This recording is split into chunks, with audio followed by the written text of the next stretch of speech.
Eccoci qui cari naviganti per proporvi un primer dedicato al Centurion, come promesso a un nostro deck builder, Matteo Di Ioio, di ritornare ad esaminare il suo pet deck che in questi ultimi mesi ha subito diverse evoluzioni anche grazie al color pie a disposizione.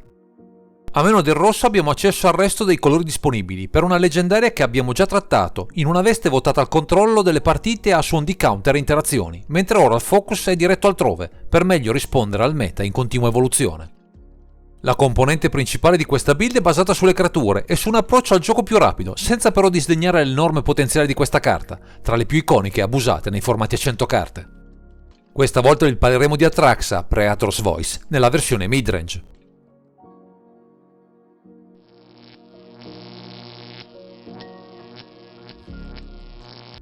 Il potenziale di questa creatura è evidente già al primo sguardo, sia per le keyword che la rendono un bittante di prim'ordine, sia per il color pie a disposizione, con ben pochi angoli ciechi rispetto alle possibili implementazioni. Ma andiamo con ordine, descrivendo le sue caratteristiche. Con 4 mana specifici, uno verde, uno bianco, uno blu, uno nero, abbiamo un orrore angelo con forza 4 e costituzione 4, volare, cautela, tocco letale e legame vitale, e un'unica abilità, che offre però diversi impieghi. La sua abilità dichiara, all'inizio della tua sottofase finale, prolifera. Scegli un qualsiasi numero di permanenti o giocatori con segnalini su di essi, poi metti su ognuno un altro segnalino di un tipo già presente.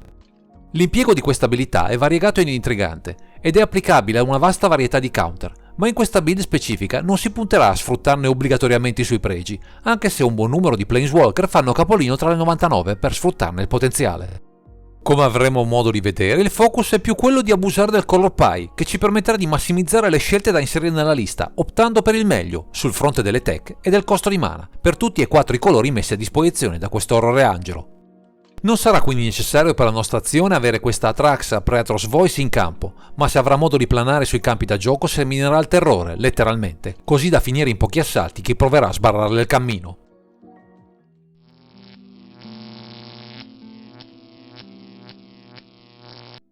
Se guardiamo alle mere caratteristiche della nostra Atraxa Praetor's Voice, ci troviamo di fronte a un signor bittante, evasivo, ottimo per parare alle minacce, anche corpulente, oltre a offrirci preziosi punti vita, in tutto per 4 mana, anche se specifici.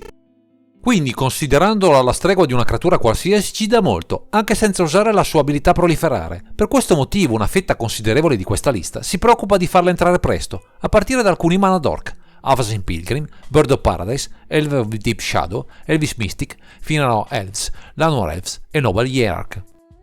A queste carte, che ci aiuteranno anche nei primi turni verso i mazzi veloci, come semplici paranti, affianchiamo qualche effetto di rampa aggiuntivo, con Lotus Cobra, unito a un ciccione che fa della sua abilità Escape il suo punto di forza, Uro, Titan of Nature's Wrath.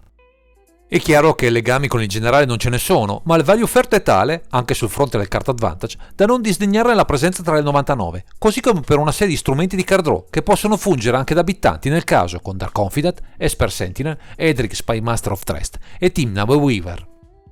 Visto che il comparto creature è nutrito e la curva mana non troppo elevata, queste risultano le scelte migliori in questi colori, a cui affiancheremo altre 2 staple, Pulse Jailer con la sua abilità Monarch e Saivan Library, che non può mai mancare se abbiamo accesso al verde.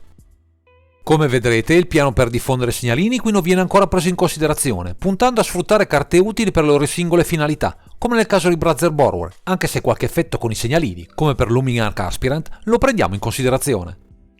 Non vogliamo però puntare esclusivamente sulla presenza del comandante per fare in modo che la build giri al meglio, cercando di ottenere da singole carte, come nel caso di Revi, Imperial Tactician e Opposition, il massimo da ogni giocata, come in questo caso per i tap effect, molto utili per aprirci la strada alle nostre combat.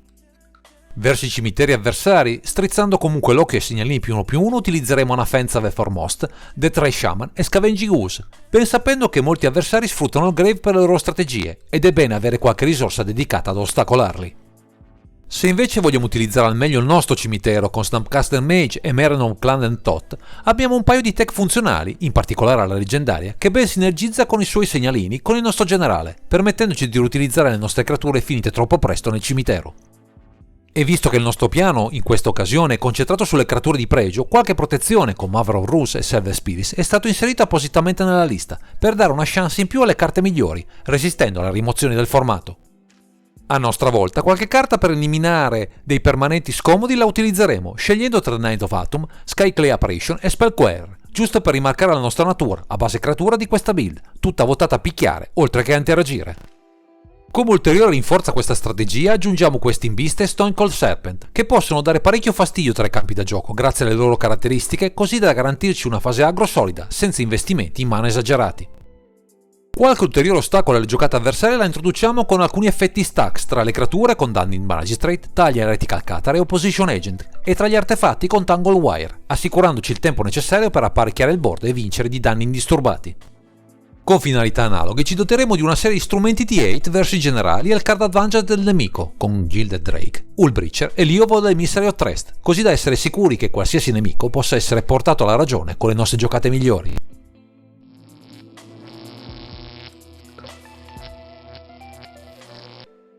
Finora vi abbiamo mostrato il volto solido e concreto di questo archetipo, che sfrutta in ben poche occasioni l'abilità del nostro Atraxa Praetor's Voice, puntando a singole carte in grado di offrire da sole tutto il necessario per avvantaggiarci nel match.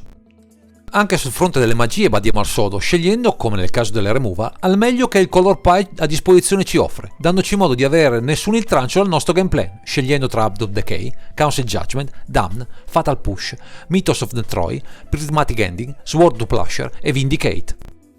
Un pacchetto di magie che copre un po' tutti i permanenti, a cui affiancheremo Parallax Wave, un'altra stapola in grado di spegnere le velleità di qualsiasi avversario, ben integrandosi con la meccanica proliferare del nostro generale, nel caso fosse in campo. Se Merenov Clan nel TOT ci aiuta a massimizzare la recursione al cimitero per le creature, con Sevinne Reclamation ci preoccuperemo di fare altrettanto per le magie, aumentando il vantaggio che certe giocate ci possono offrire. Per problemi più diffusi, quando i board stanno per scagliarsi contro di noi con alcune vratte specifiche con Cyclonic Reef e Toxic Gelage, avremo modo di rimandare il problema a data da destinarsi, rimettendoci in carreggiata anche solo grazie al generale.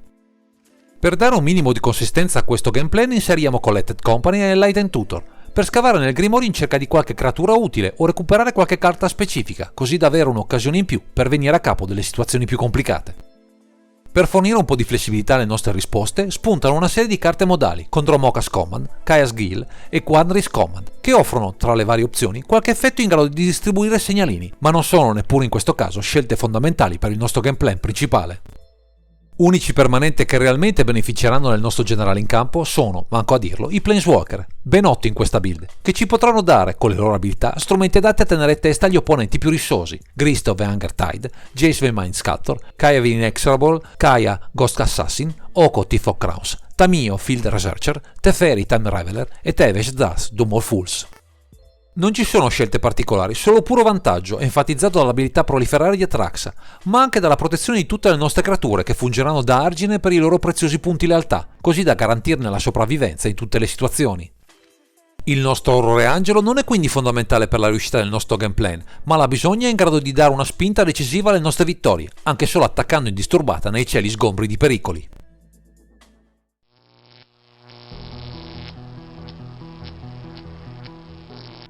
Dall'esperienza maturata da Matteo Di Iorio sulla precedente build costruita attorno a Atraxa Praetor's Voice, è nata questa nuova versione, che di fatto scardina i concetti del precedente archetipo sin dalle sue fondamenta.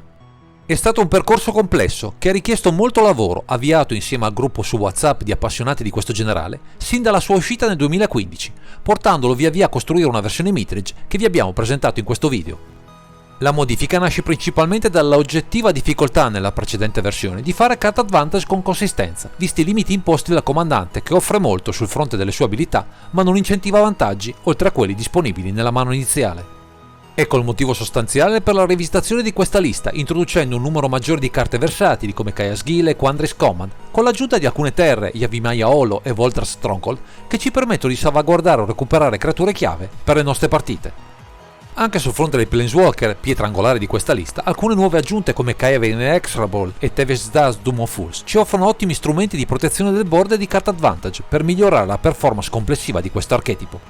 Insomma, non siamo ancora a livello dei tier 1 del formato, ma questa Atraxa Praetor's Voice può dire il fatto suo, meglio che in passato, con una versatilità invidiabile anche grazie alla sua particolare abilità.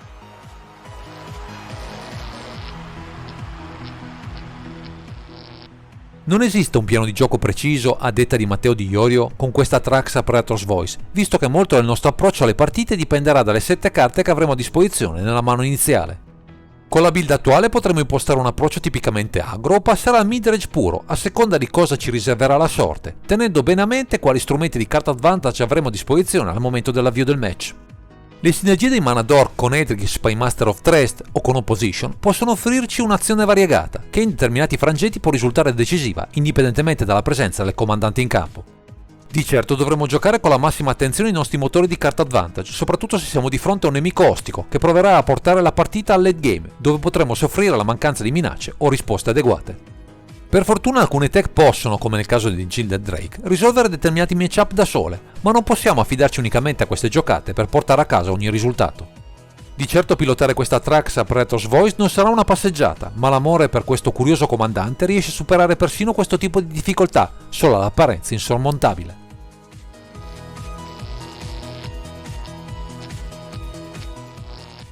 Grazie ai consigli del nostro The Builder proviamo ora a comprendere come questo archetipo basato su Atrax a Praetor's Voice si posiziona nel meta Centurion rispetto ai diversi archetipi che al momento bazzicano tra i tavoli da gioco. Con l'impianto costruito in questa lista non esiste un matchup completamente negativo per questo archetipo, anche se mazzi come Meltor's Wanderer o Golo Styles Pilgrim in versione Big Spell possono ribaltare situazioni improbabili con una delle loro giocate d'effetto. Il nostro terreno di caccia migliore saranno Yago e Midrange, dove il nostro comparto magie e creature ci permetterà sempre di proporre il meglio, anche grazie ai colori a nostra disposizione, superando agevolmente le minacce proposte dal nemico di turno. Verso i combo deck non siamo messi malissimo, anche grazie ai diversi strumenti che interagiscono con il loro cimitero, permettendoci di spezzare le loro chiusure, mentre noi saremo in grado di mettergli pressione con le nostre creature migliori. Verso il control deck sarà una lotta di nervi, in cui dovremo giocare con attenzione le nostre carte, soprattutto se ci offrono elementi di card draw, costringendoli ad esaurire il mana e le risorse in mano, mentre noi, pian piano, anche grazie ai Planeswalker, costruiamo la nostra vittoria.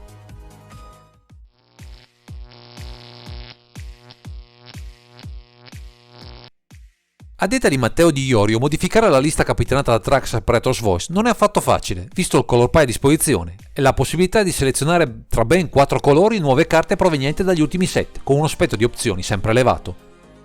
Una prima variazione sul tema potrebbe arrivare dalla combo offerta da Aluren, abbinata a Acerak, The Archlich, che ci permetterà una vittoria al fulmicotone grazie al bounce infinito di questa particolare leggendaria, abbinata alle sue avventure.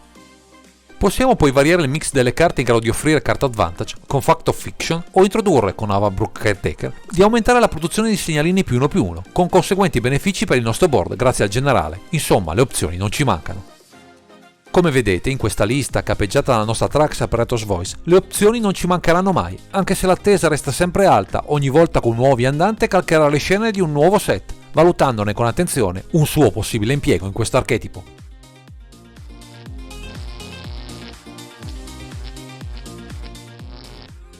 Siamo giunti alla conclusione di questo video, ringraziamo Matteo Di Iorio per averci mostrato l'evoluzione di questo archetipo basato su uno dei generali più articolati e complessi che la storia di Magic abbia mai prodotto. Se volete ampia libertà di scelta per la vostra lista, con un comandante iconico a dispetto della sua unica abilità, questa Thrax a Praetor's Voice potrebbe fare a caso vostro, permettendovi di entrare di diritto in una ristretta cerchia di appassionati di questo terrificante orrore angelo. Per ulteriori approfondimenti o anche solo per saperne qualcosa di più su questo formato, seguite il canale su YouTube, Centurion TV. Il link è presente in fondo a questo video dove troverete matchup, guide alle build e una community sempre pronta a darvi spunti e consigli. Direi che questo è tutto per questo video, grazie per averci seguito e non dimenticate di commentare, condividere e sottoscrivere il canale per ritrovarsi sempre qui su Underground Sea.